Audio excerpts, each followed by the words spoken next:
Well, good evening, everybody. Good evening. We're so grateful that everybody could take some time out of their schedule to join us tonight for this wonderful occasion. My name is Todd Couch. I am the Vice President of the Coalition, and I would like to take a moment to welcome everyone to our annual banquet. First of all, President and Mrs. Carter, any of our Board of Trustees members, our administration, our faculty, our staff, our students, all of the extraordinary recipients of our scholarship awards, welcome tonight. Thank you for joining us. This is an outstanding time for us to come together and to celebrate. What are we celebrating? We're celebrating our students. We are celebrating you for the contributions you have made into their lives, for the time that you have taken out of your schedules to invest into the young people. We are also thanking you for the time that you have invested into each other, the time that we have spent talking with one another over the last year, investing into each other's lives. So this evening, our theme is Together We Stand, continuing a legacy of progression because it takes you working with us to make progress. Tonight, we will recognize students who have worked persistently to make their dreams realities with the help of their families, of their friends, the faculty, and the staff here at FMU, as well as the support of even their own classmates. We will take time to acknowledge one of our FMU community members whose involvement with all of the various aspects of FMU life exemplify the values of the coalition. And we will also celebrate you.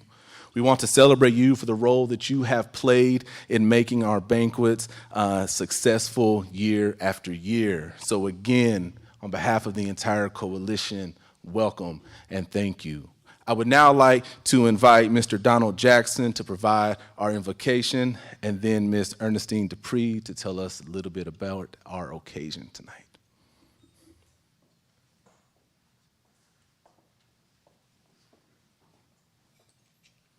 Let us pray. Heavenly Father, we thank you for the opportunity to be gathered together for this occasion. We thank you for your peace, your grace, and your mercy that you continue to make available for all of us. Father, we thank you for what we are celebrating tonight, the coalition. We thank you, O God, for how you have kept us down through the years. Lord, we thank you for the founding members, if I may name Dr. Hayward, who was made this thing possible. And we thank you for those other founding members and others that have joined to make the coalition what it is today. We thank you, oh God, for Francis Marion University and all the faculty and staff, and the part many of them likewise have played to boost the coalition. We thank you for our president and his cabinet. Lord, now we ask that you continue to help us to work together in unity, and that we will hold ourselves accountable to each other, that we will make a positive impact on the entire FMU community, our students, and not only FMU community, but the community at home. We ask that you bless the keynote speaker, that when he come forth, words of motivation that will help us to continue to grow thereby. These blessings and all blessings we ask in your name. And Father, thank you for the food that we have received, that it might be upbuilding to our bodies, and our bodies are building to that kingdom. It is in the matchless name of Jesus Christ I pray. Amen.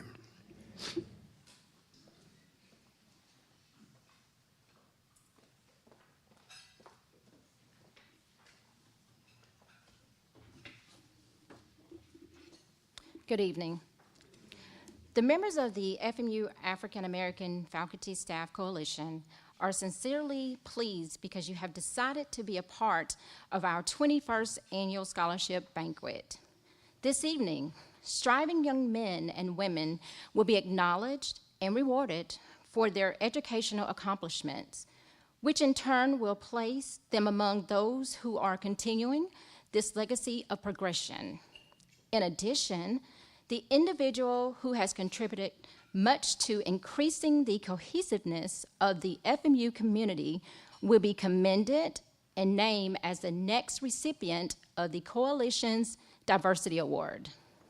So this evening, on this celebratory occasion, when the recipient of the Diversity Award is announced and our students are acknowledged and rewarded for their hardworking endeavors, we would like to again extend special gratitude to FMU President Dr. Fred Carter for his belief in and financial support of the coalition. We also applaud and say thank you to members of his administrative team, the FMU Foundation, Education Foundation, the faculty, the staff, the students, and you, the community at large, who support what we do. Because of your individual and collective contributions during the 2021-2022 academic year, the coalition was able to award 8 Joseph E. Hayward scholarships, 2 Rebecca S. Lund scholarships, 1 Leroy Pete Peterson Endowed scholarships, and 1 Dorothy M. Harris scholarship, totaling an impressive $12,000. For your consideration, I would also like to share the names of the 9 scholarships that fall within our purview.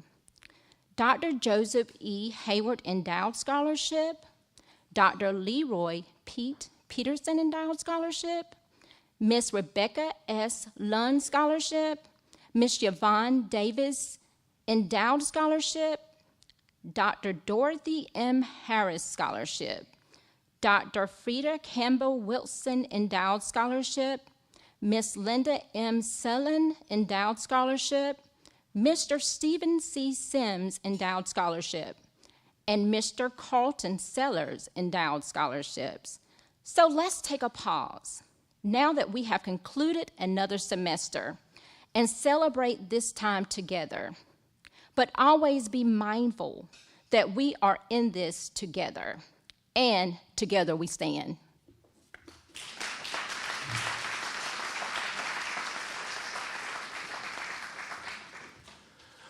We would now like to recognize 2 of our scholarship recipients. So first of all, I would ask that you would help me welcome to the podium Miss Michaela Fitz, the recipient of the Dr. Joseph E. Hayward Scholarship.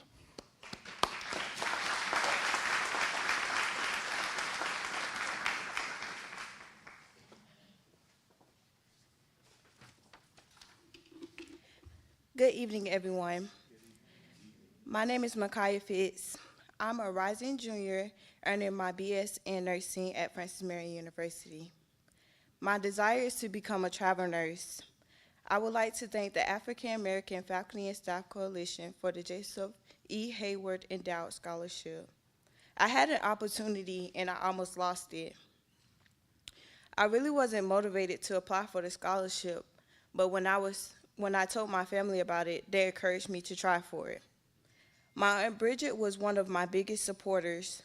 She helped me through everything, including the scholarship application. Whenever I called her, she was always there to help me. After I submitted my application, she passed away. I was so hurt that I once again lost motivation to continue. It wasn't until the day I had my interview with some of the members of the coalition, I began to regain confidence and a sense of pride in myself. They gave me so many encouraging words. I felt like they were my new biggest supporters. When I found out I had won the scholarship, I called my mother crying because I was proud of this accomplishment and the others that followed. Again, I would like to thank you for the support and the loving words.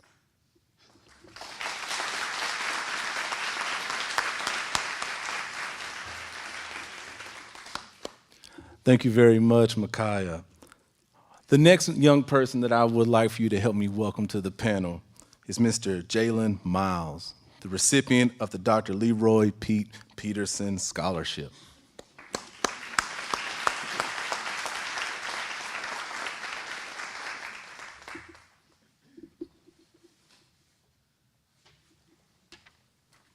Good evening, everyone. Can I move it just a little? Okay, thank you. My name is Jalen Miles, and I am a rising senior studying chemistry with a minor in biology. I had no idea that I would be here studying at FMU.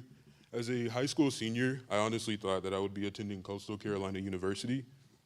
Being a native of Florence, I knew, or so I thought, that I did not want to stay in town for school, but look at where I am now. After considering the cost of attendance, the campus size, and class sizes, I realized that CCU would not be the best fit for me. I gravitated toward FMU because it was the complete opposite of CCU. There is a sense of community around campus and within the departments. Being here at FMU has truly caused my passion for learning to grow. I've always liked to learn, but even more now that I realize there are so many things that I don't know and so many things that I could know if I just took the time to learn about them. Since receiving the Dr. Leroy Pete Peterson Scholarship from the African American Faculty and Staff Coalition, I've had more time to expand my knowledge and focus on learning. With the course load that I just completed, it would have been impossible to maintain good grades and attendance, as well as keeping a job. Moreover, those who support the scholarships have given me the opportunity to focus solely on academics and not worry and stress about my educational expenses. So to everyone who made the scholarships possible, for myself and my peers, I would like to say thank you for your contributions to our education. Thank you.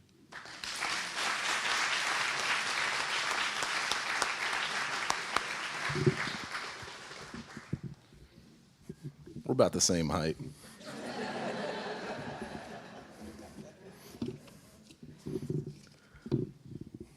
So next I would like to ask that you help me welcome our keynote speaker. Before we do so, let me tell you a little bit about the individual who will be coming to the podium next.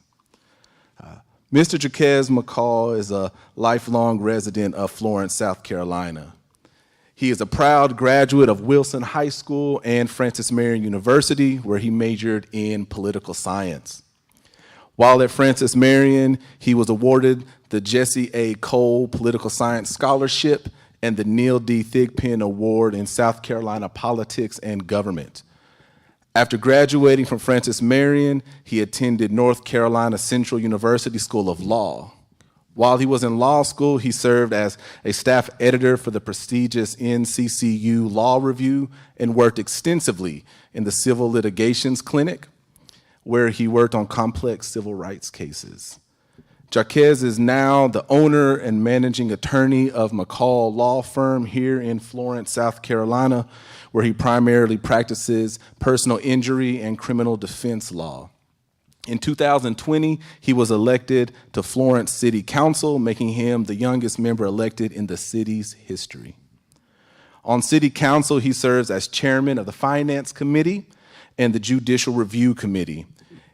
Currently, he is the vice president of the Wilson Alumni Association and a board member of the Florence School Foundation and Tenacious Grace.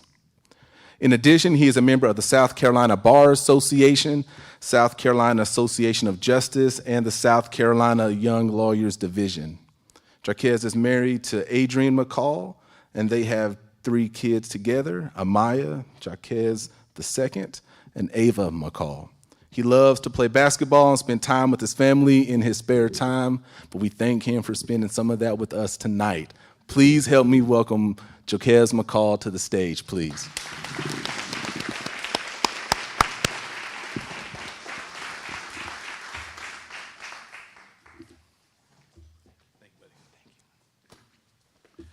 Good evening, everyone. Good evening. How everyone doing? Is everyone doing well tonight? Gotcha.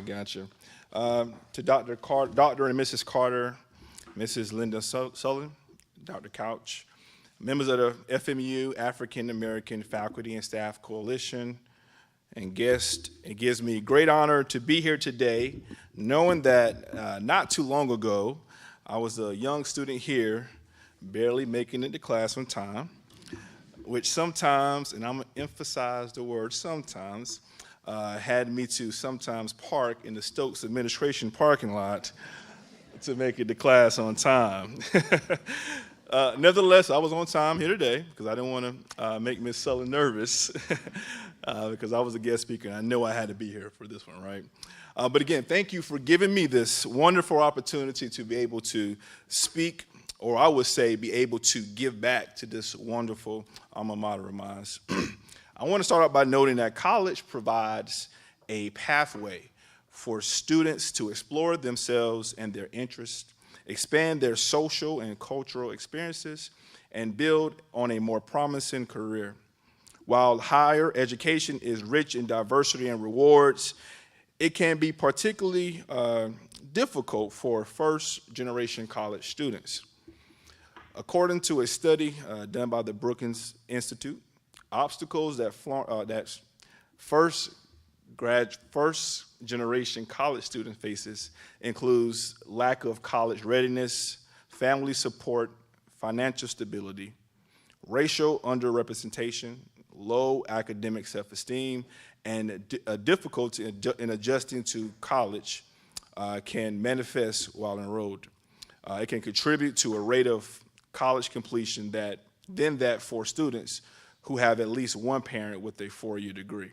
What I love about this institution is that Francis Marion University has picked up the torch and has been committed to breaking barriers for its students under the leadership of Dr. Carter, its faculty and staff, and its governing body.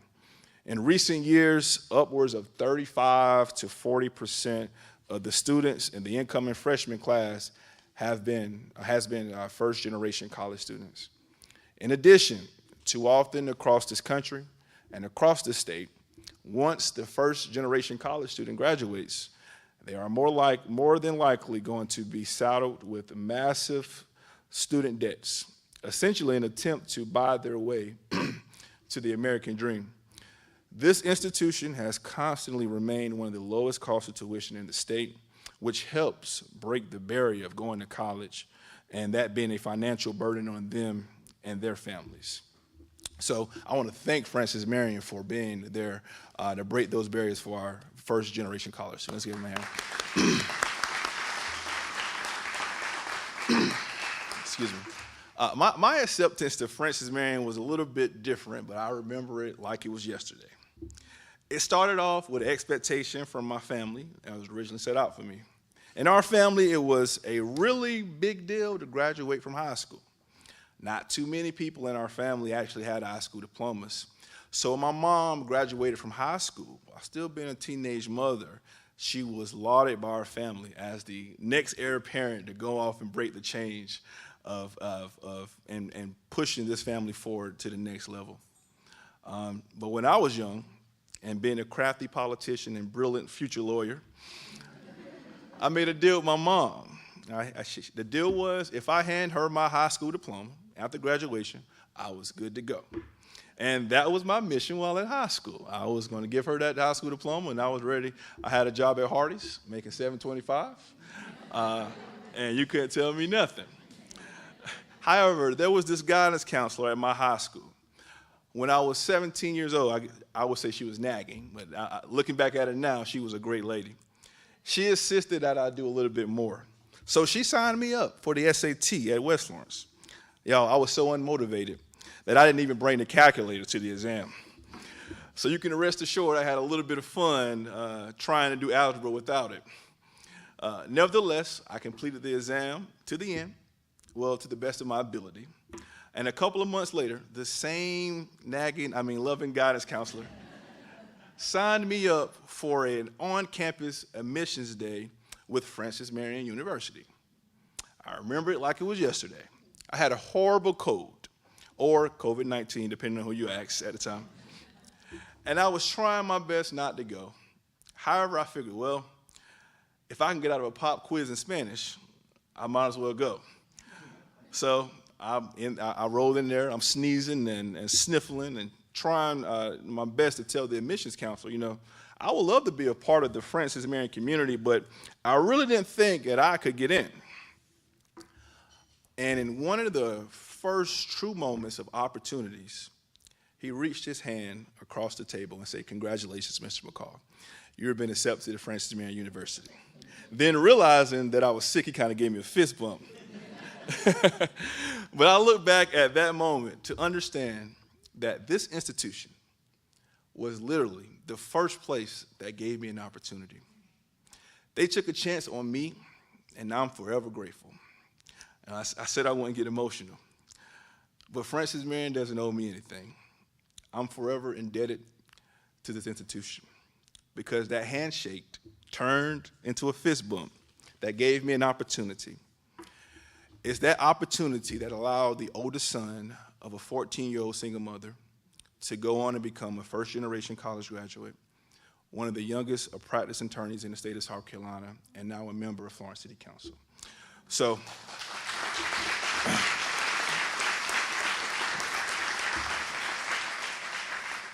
breaking barriers and bounds of change is the foundation of setting a legacy of progression.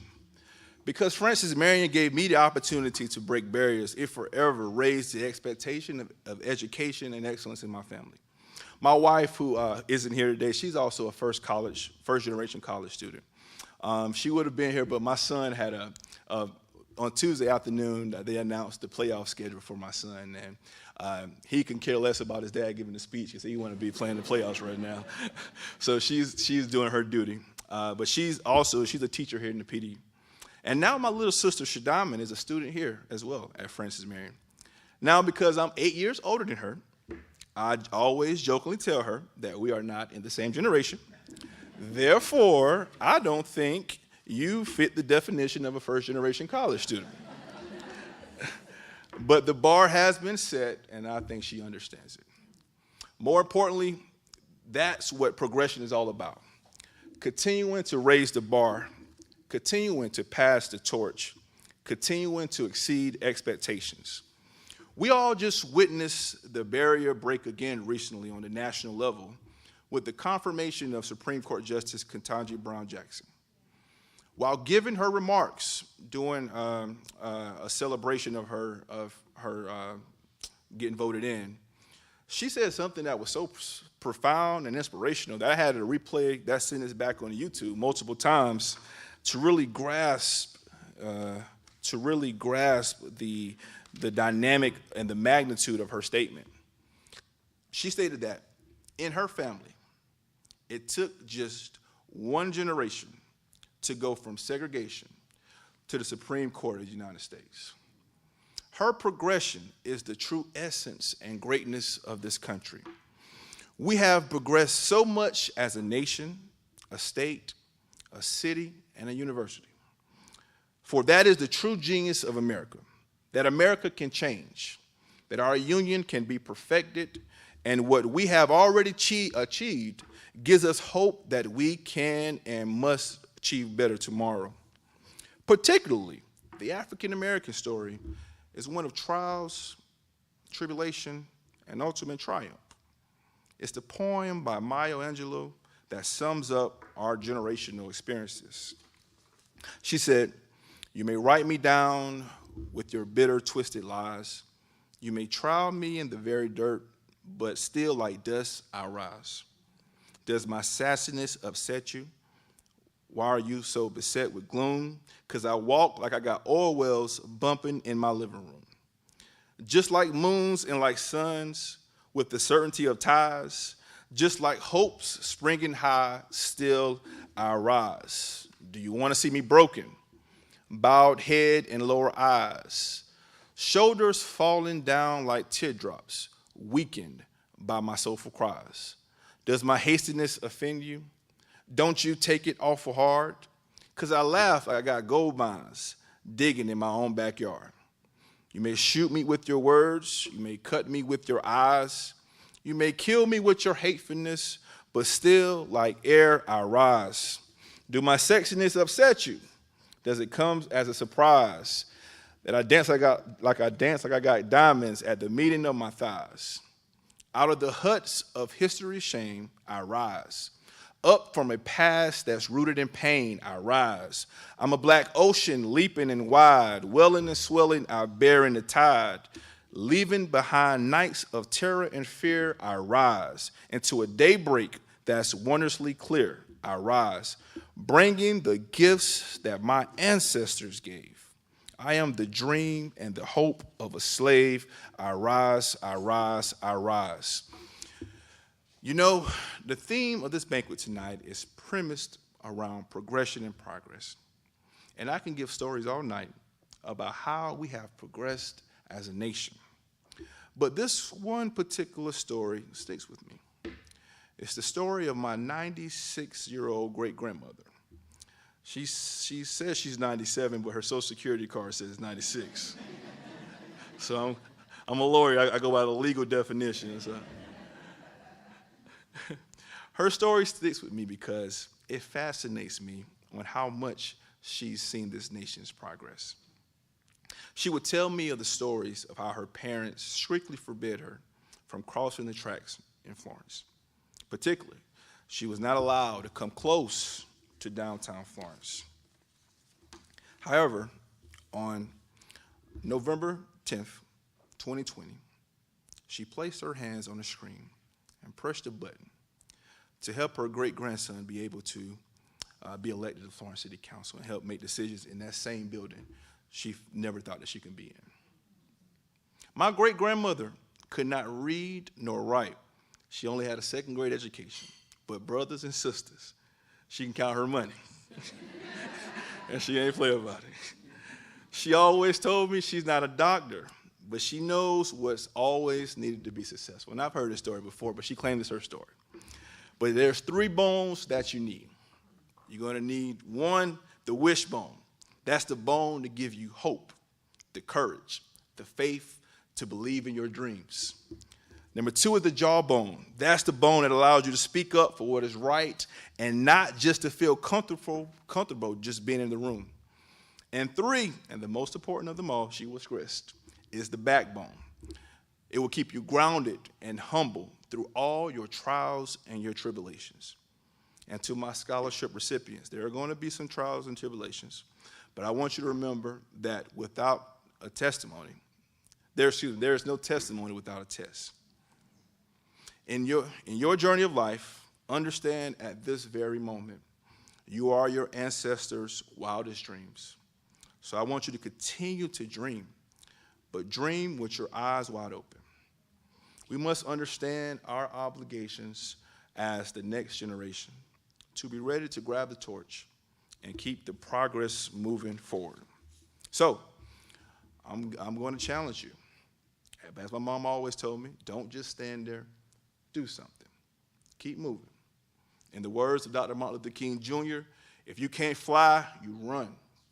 If you can't run, you walk. If you can't walk, crawl, but by all means, keep moving. Thank you. Thank you for having me, and it's been a pleasure being here today.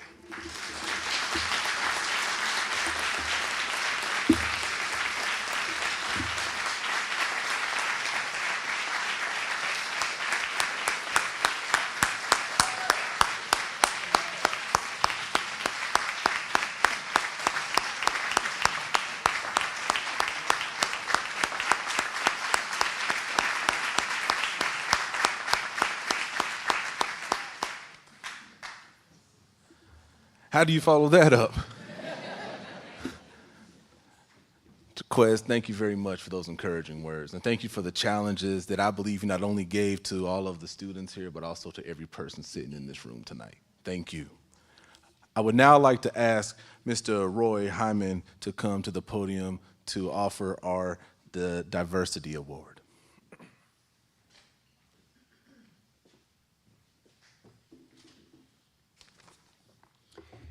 Good evening.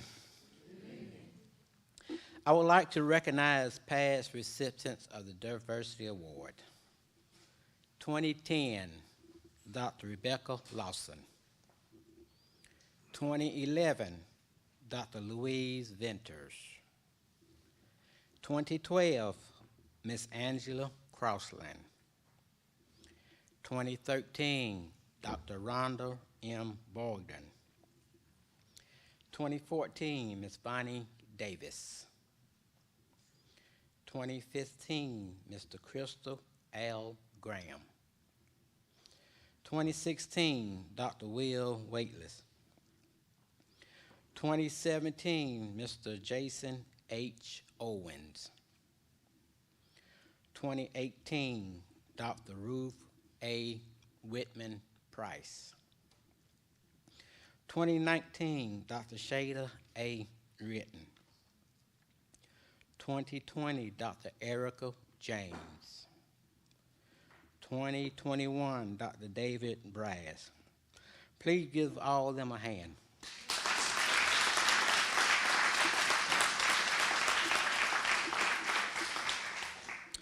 Our 2022 Diversity Award recipient. Her service to this community did not start in her professional endeavors, where she started in the FMU admission office, but as a FMU alumni and a past SGA president. Her service to the community started far before she transitioned into a full-time role. For nearly 2 decades, she had embodied, promoted, participated in and administrated numerous FMU program and initiatives designed to encourage diversity and inclusion both on campus and in the richly cultural community FMU serves. That same leadership and wisdom could not have been used at a more substantial time in our nation, state, and community history. The murder and death of George Floyd made a sizable impact on our community, but with her guidance, we were able to guide our students and our community through such a rough and difficult time. Last year, she worked with the SGA to create and stage a series of diversity and inclusion events on campus. And she advised and assists students with the publishing of a FMU diversity and inclusion statement that was approved by the SGA last spring. She has inspired, uplifted, and supported countless patriots through selfless giving, dedicated service, and all-around love for the FMU community. Our 2022 Diversity Award recipient, Dean of Student, Latasha Brand.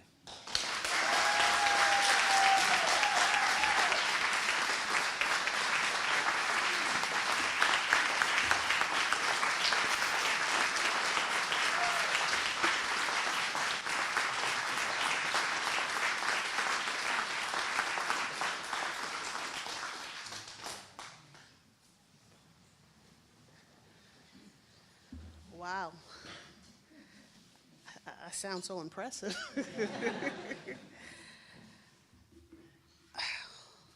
Wow, I am truly honored. I'm extremely honored to be selected as the 2022 Diversity Award recipient. I'd like to thank the Coalition and Diversity Awards Committee for this selection and deeming me worthy of this honor. I'd like to thank Dr. and Mrs. Carter for all you do to support the faculty, staff, and students at the university. And I'd like to also thank my family for their continued support, prayers, and wisdom that allows me to do what I do. When Miss Teresa came to my office and told me that I was the recipient, my first response was I looked stunned, like, who, me? Like, are you sure me? And, you know, as the magnitude of this kind of sunk in, it was, you know, me trying to figure out what would I say in these moments and just kind of forgetting some of the things that I do to make an impact in this community. And I remember when I was 19 years old, I traveled to Florence because I heard about a cute little school that a friend was heading to on their way to the beach for spring break, and they thought that I should check it out as a viable option to transfer. And when I traveled to campus, the one thing I felt like is this is home. And so I immediately went back and completed an application. And for some reason, it didn't require it, but I wrote an essay.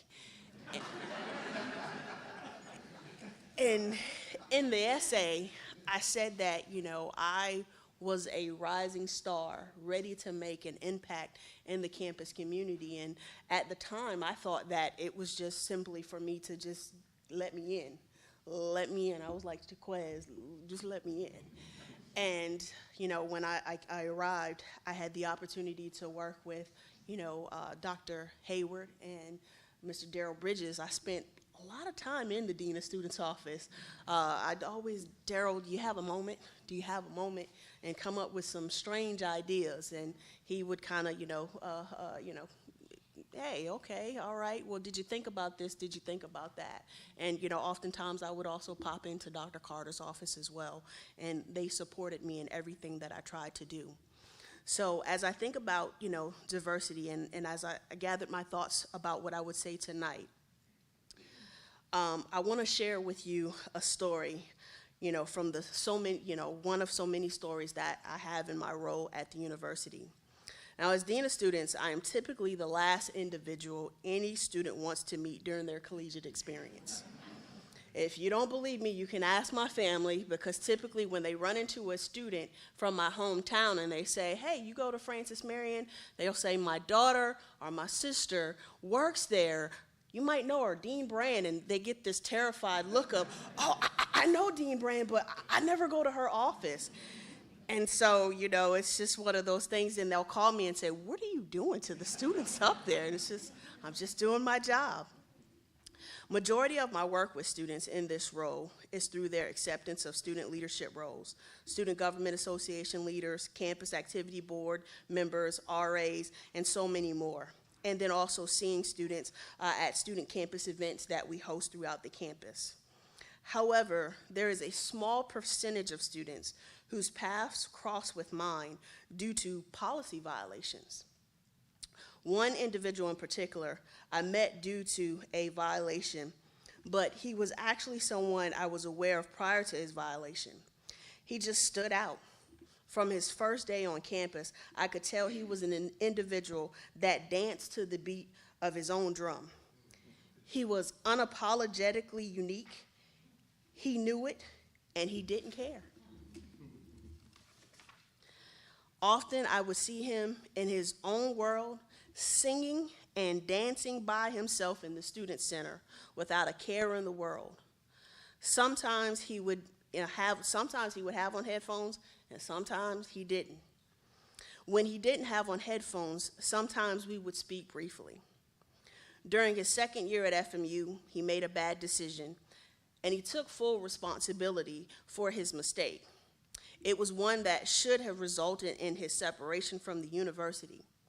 However, I saw something special about him, and ultimately it led me to doing something a little bit different in his case. He was able to continue his studies at the university. However, I made one of his consequences me.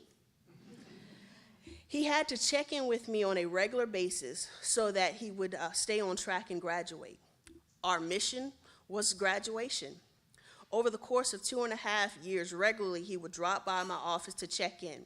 Some visits were brief exchanges that said all was going well, and other visits were much longer.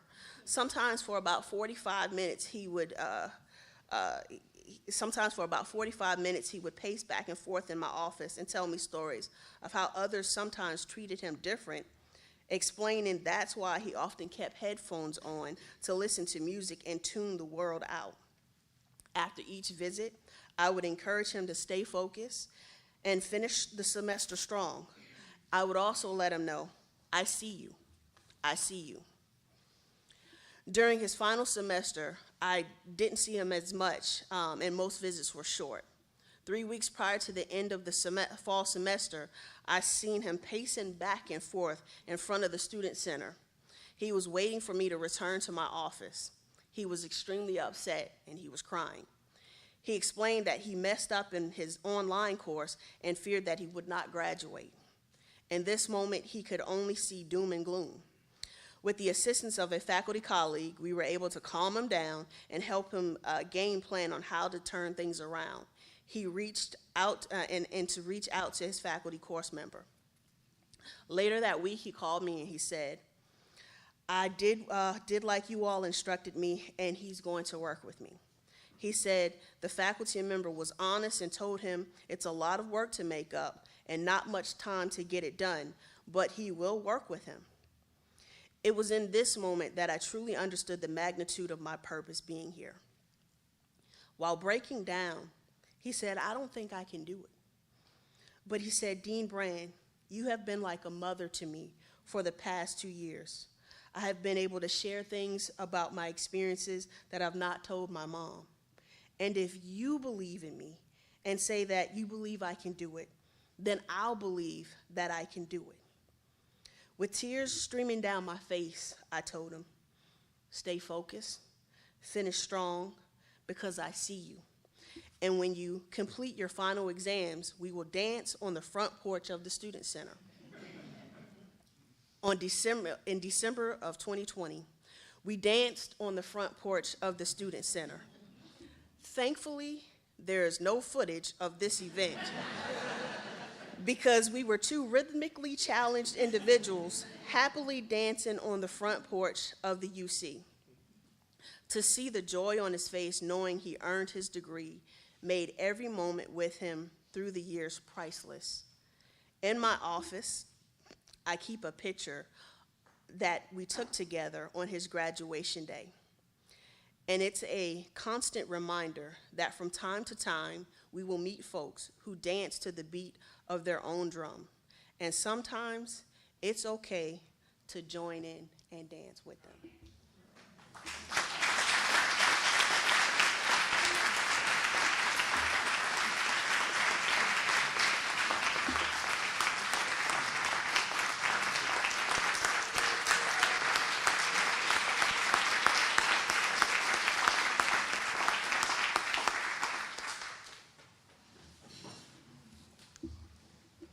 Wow.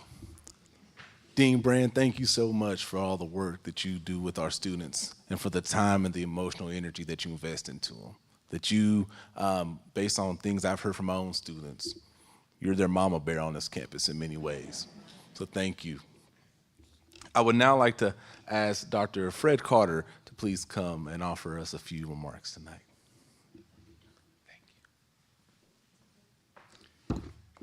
Well, so it was a tough afternoon. The provost and I had a tussle with the Commission on Higher Education this afternoon. So on my way home, I was dragging a little bit. And I walked in here this evening thinking to myself, well, it'll be a nice evening.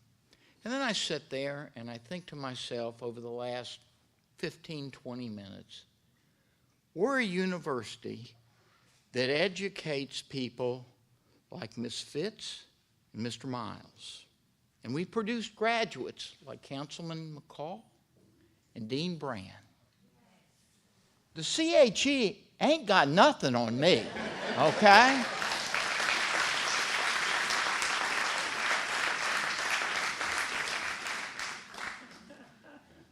Congratulations, Tasha. Well earned. Let me talk to you just a few things tonight about, first of all, a variety of issues that I just want to talk about. And I promise to keep my comments brief. But I also want to recognize a couple of folks tonight. And I want to talk a little bit about some of the things that we'll be asked to do with the coalition, that you'll join us, hopefully, over the next year. Before I do that, I'd like to say a word or two about the origins of this property. I know some of you, this is the first time you've been out here. I was telling Pete a little earlier tonight, I first walked on this property in 2004. 2004, I came on this property with the late Robert Williams, who was president of PD Electric, and we walked across and drove across his property, and Robert turned to me and he said, you know, we need to make a pitch to Drs. Bruce and Lee to give us this property. Mr. Keels, what Robert wanted is he wanted PD Electric to develop that part of the property, and I wanted to develop an environmental center on this part of the property. So 2004, we went to the Drs. Bruce and Lee Foundation, and they all sat around the table and looked at us and kind of chuckled a little bit and said, well, maybe, but not now.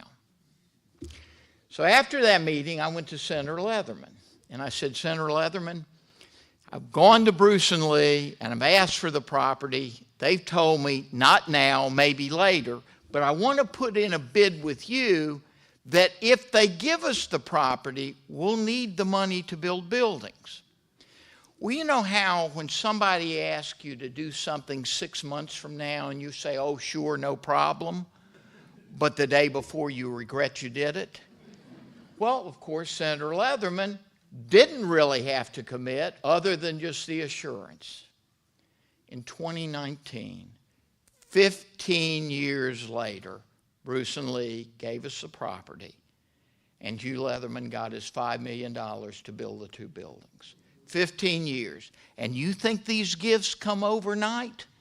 Sometimes you got to work them hard, but I got to tell you, you stand on that back porch, you look across that vista, every year was worth it. It was worth waiting to get it. This is going to be a wonderful property in the future.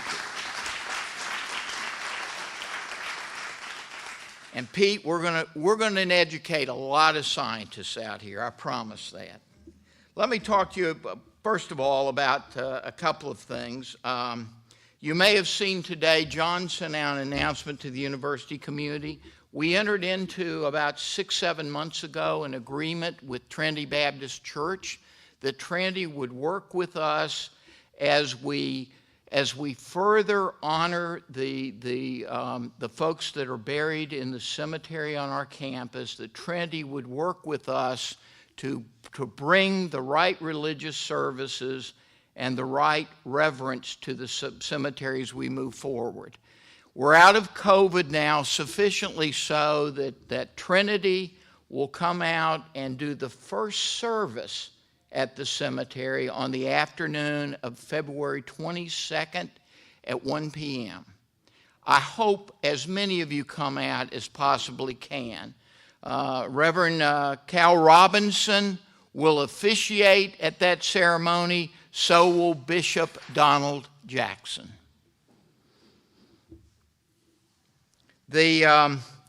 Anyway, 1 o'clock, June 22nd at the May 22nd. Yeah, May 22nd. Thank you, John. At the cemetery on campus. Please come out and join us if you can. We'd be most appreciative. Mr. Pree gave a wonderful presentation a few minutes ago about the joint efforts on behalf of the university and the coalition supporting scholarships over the past few years. I want to put a number on that so you all understand. Between the coalition and the university, over the past 23 years, we have generated a little more than $750,000 in coalition support for scholarships and other activities on campus. Now, we fully funded together, we have fully funded 6 endowed scholarships. Just so you all know, what that means is no more money has to go into those scholarships. Those scholarships generate money every year that fund scholarships directly.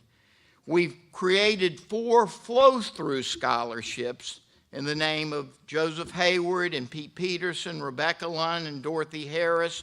Every year we together contribute more money in there, with the university supporting what the coalition raises in that regard. And by the way, I will tell you, the university will pick up the cost of the dinner tonight.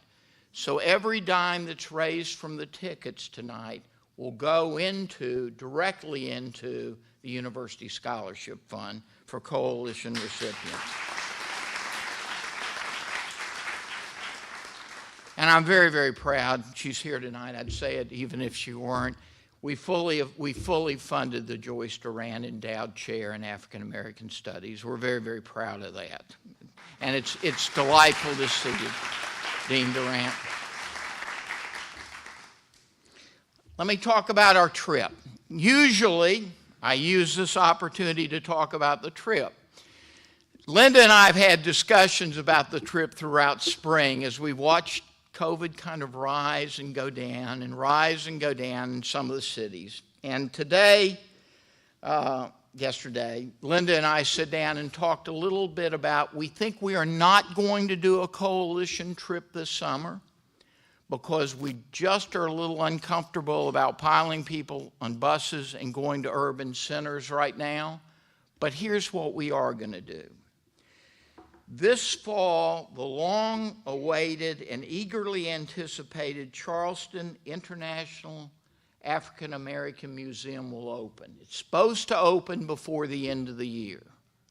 What the university will do, we will rent buses and take the coalition to Charleston for a weekend as soon as the museum opens. Now, before you respond, just please note, it may not be the first weekend. It will be the first weekend that we can get enough tickets for the entire coalition. But we'll take the coalition together to Charleston so that we can all participate, tour, and delight in what Mayor Riley promises is going to be the finest African American museum in the world. So we'll do that as soon, there's no date yet for the opening of the museum, but as soon as there is, we'll book those tickets and we'll be prepared to go. And by the way, just so you know, Linda will be in charge of arranging that, and I'll share her phone number with you tomorrow so you can. Just kidding. While I'm on the topic of Linda, let me say this. The last 2 years have been an absolute delight for me as I've had the opportunity to work with Linda Sullen as the president of the coalition. I can't begin to tell you the care and patience that she's put into the work with the coalition, how hard she's labored over this, how much she's fretted over getting everything right, and how much she truly wanted to please every single member of the coalition on campus. Ladies and gentlemen, please stand up and join me in recognizing Linda.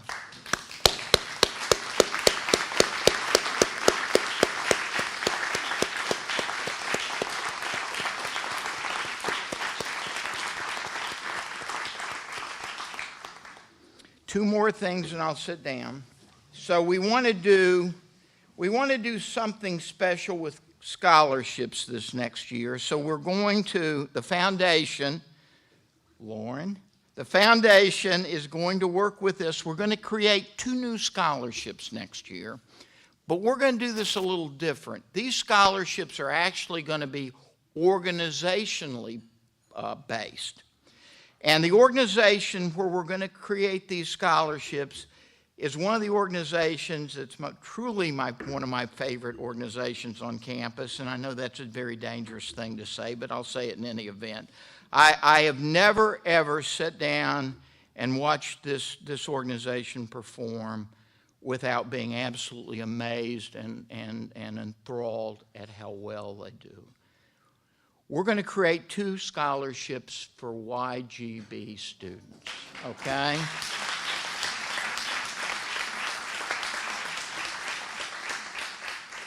We will create 2 next year, okay? And they will go to a freshman and a junior.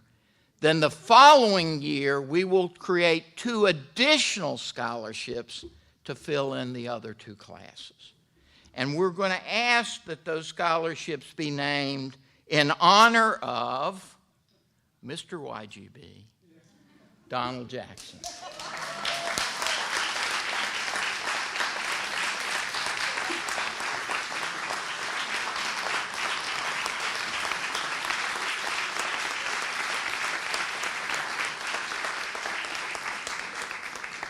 Donald spends enough time in my office asking for money on YGB. I thought I'd get a head start on him this year. Finally, the last thing I want to do tonight is it's something that I was going to do a couple of weeks ago, but I thought I would wait until the coalition dinner tonight because there would be a larger group of her friends and associates and colleagues here. We're all a little saddened but happy at the same time by Teresa McDuffie's retirement.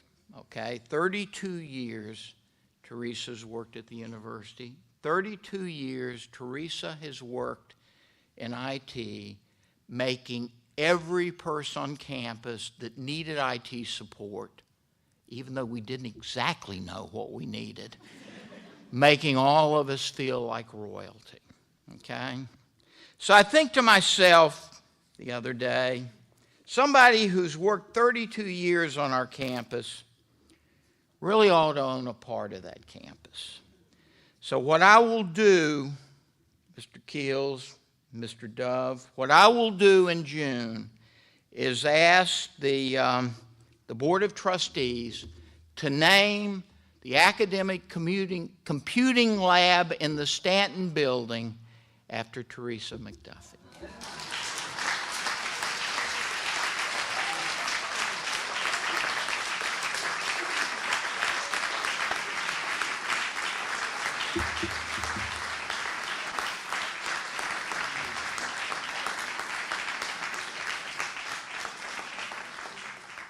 Teresa, that's as close to immortality as I can get you. Donald will have to get you the rest of the way there. Thank you.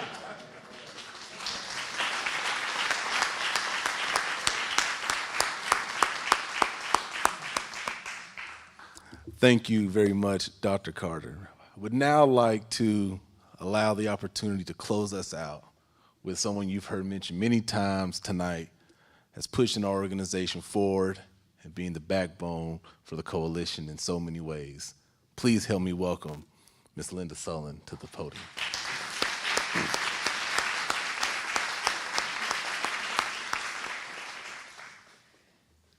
Wow.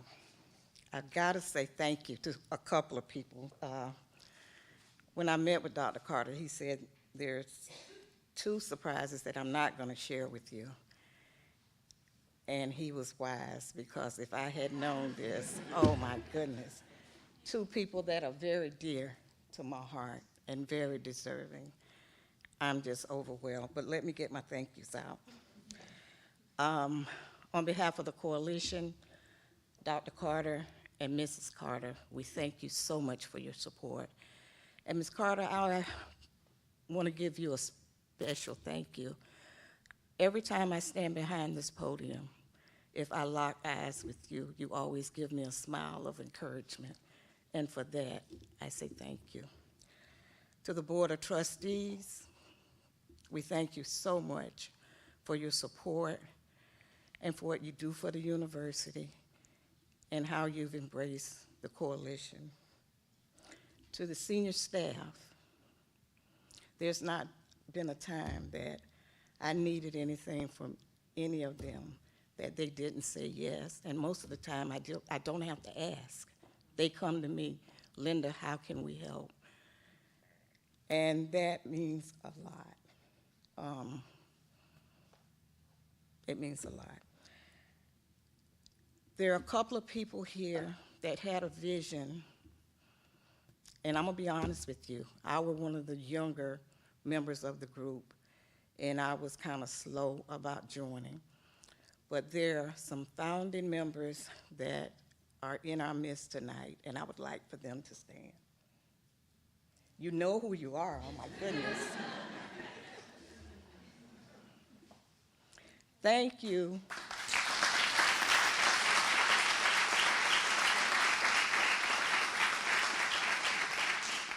When Councilman Mccall talked about progression, you all had a vision that it was during a period that times were dim and what we thought is hopeless.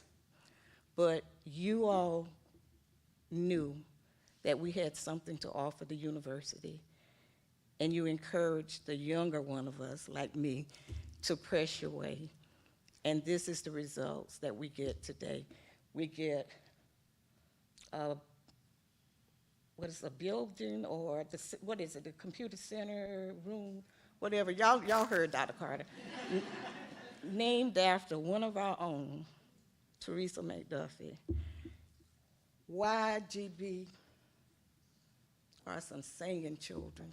They sing from the heart. And Donald Jackson and Rebecca Lunn has been with them through thick and thin. And Dr. Carter saw them. Y'all just don't know how I feel. I am so full. I want to thank the Coalition Board, keeping me accountable. Linda, you can't do that. You can't, I'll spend all their money if they don't pull me in check, but I would like the board members to please stand. Thank you so much for your support.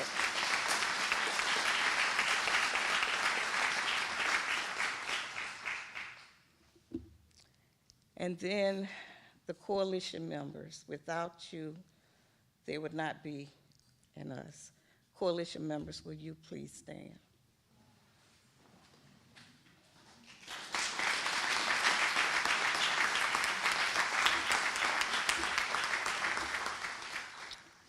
It has been an honor to stand behind this seal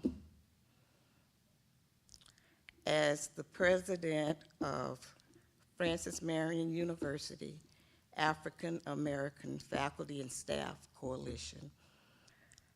It's an honor that I will treasure the rest of my life. It's one of the greatest achievements that I can say that I have achieved. I've served 2 terms, and this will be the last time that I will speak behind this podium as president. So I thank all of you for your support. You know, there's some community members in here that they ask us, when is the banquet? Linwood, I'm so full, I can't even think of your last name. Linwood. What's his name? Edwards. Miss Attorney Edwards, I mean, Linda, when is the banquet? His name got missed off of the mailing list, and I sent out a last-minute invitation with him. Within minutes, I had a response, you know, reserve a table for me. This is the kind of support that the coalition, this is the kind of friendship that we have gained. So to coalition members, like Councilman McCall has said, I challenged you. Continue to grow. Continue to embrace. Please, don't lose sight of our mission. Together, we can. Good night.